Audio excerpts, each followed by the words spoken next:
everyone, welcome to my YouTube. Please subscribe to our YouTube so that we can keep putting out this beautiful content for you to watch. The more you subscribe, the more you like, that give me courage to continue making this content for you to watch. Today I have a very interesting video, and I will also be putting out a post for you to read, and I will read a little bit of it so that you will understand about this content that I'm about to create. This video is about South Africa. Two young women that was fed to a pig in South Africa. One is a South African woman, the other woman is from Zimbabwe. Before we continue this conversation, I would like you to first watch this video. This video is in the court, what happened and the process they are going to take, how they are going to sentence this man that fed these women to pig. You see what is happening in South Africa today? The strength that they have, whipping and beating Africans, harassing Africans. They did not have that strength when this situation happened. Here is the video for you to watch, and I will come back here and share my opinion. Farm supervisor Adrian Rudolph de Wet is now a state witness. When the trial resumes next week, he is expected to testify that he was forced by his boss to apprehend the two victims before they were shot, and that he was then made to throw their bodies into the pig enclosure in an apparent attempt to dispose of the evidence. If the court is satisfied with his testimony, charges against him will be dropped. Well, we've always maintained that accused number 2 was innocent, and it's I think the state finally realized it,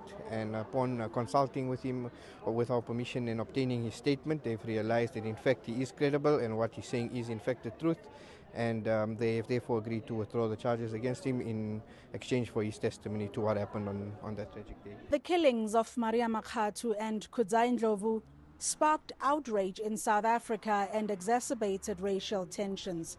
And this has led many people to ask if this incident was the first of its kind to take place at the farm, or if there's a possibility that many others suffered the same fate and that their cases were never resolved. When you watch that video, they presented this young man to the court. You can see his boss is right there. He said that they were shot, then the boss ordered him to dump the body to the pig.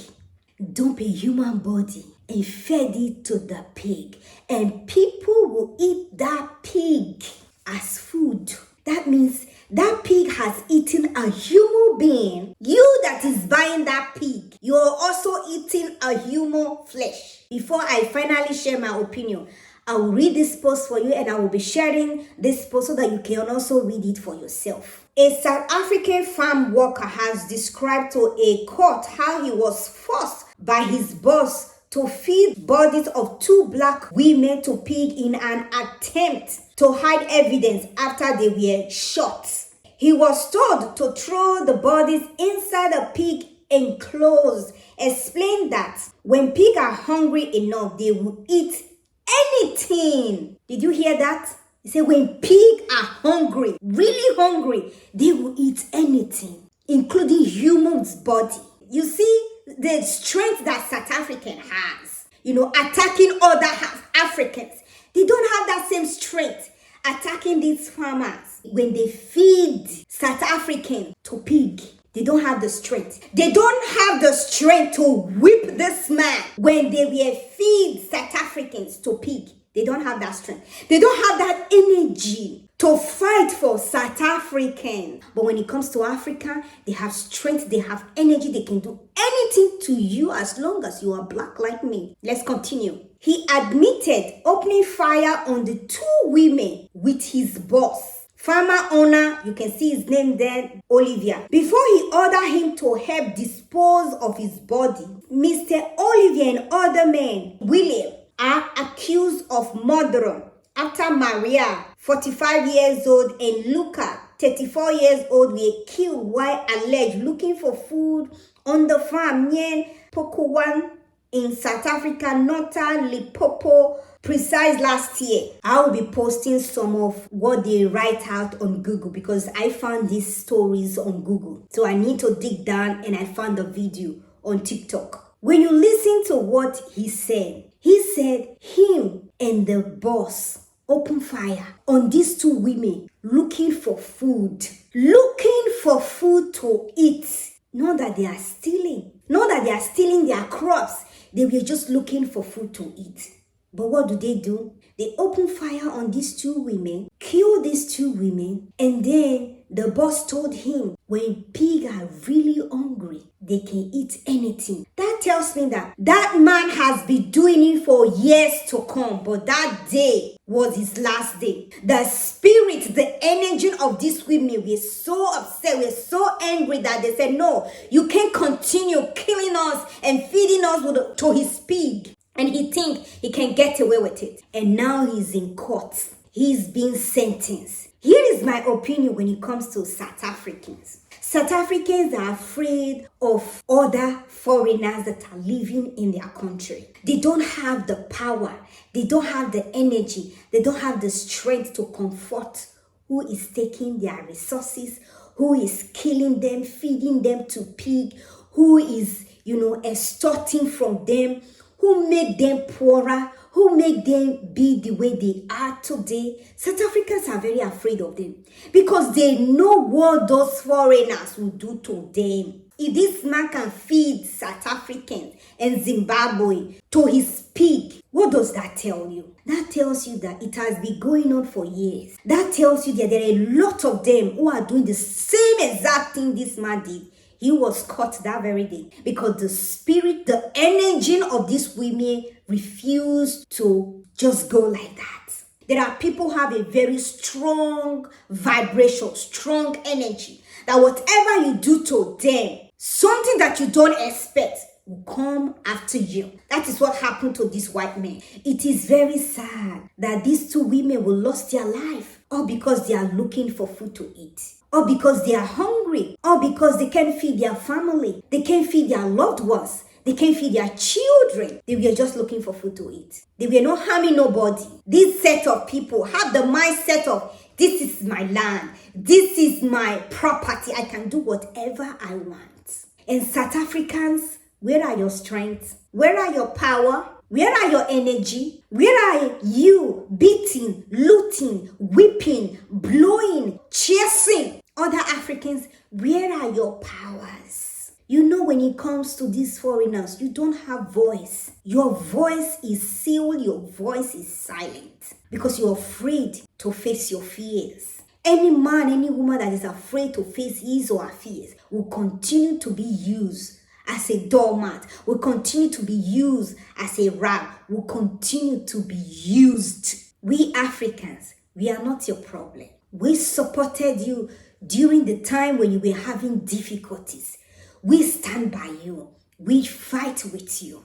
But at the end of the day, you are fighting us. You are chasing us. You are not just chasing us, you are killing us, you are killing our children. You are harassing us, you are harassing our children. You are destroying our properties. We can't sleep, we can't rest, all in the name we are black like you. If we are the other color, you will not dare come to my shop and destroy my shop and tell me to close down my shop and tell me where is my papers. You can't do that.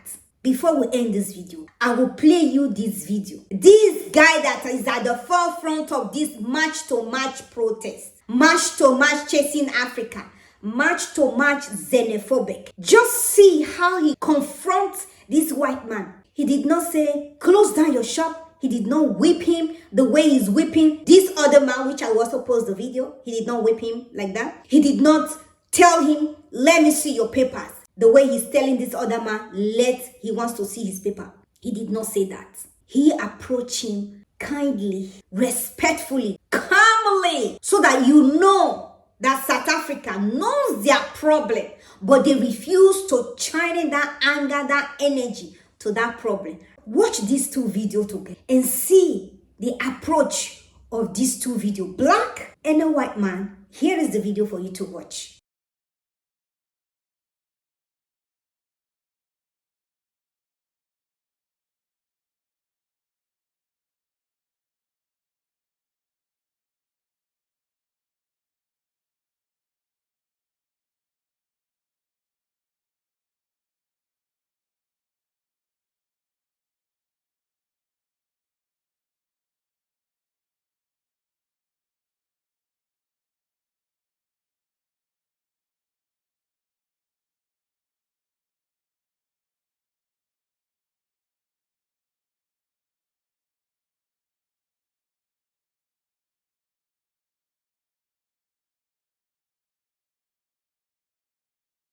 That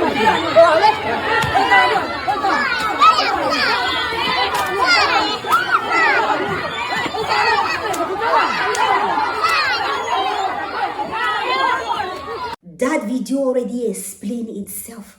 That video already explained how South Africa views you as a black man. It doesn't matter if you have resident permit in South Africa, if you are there illegally in South Africa, it does not matter. What matters is the color of your skin. What do you guys think about the video that I just shared with you?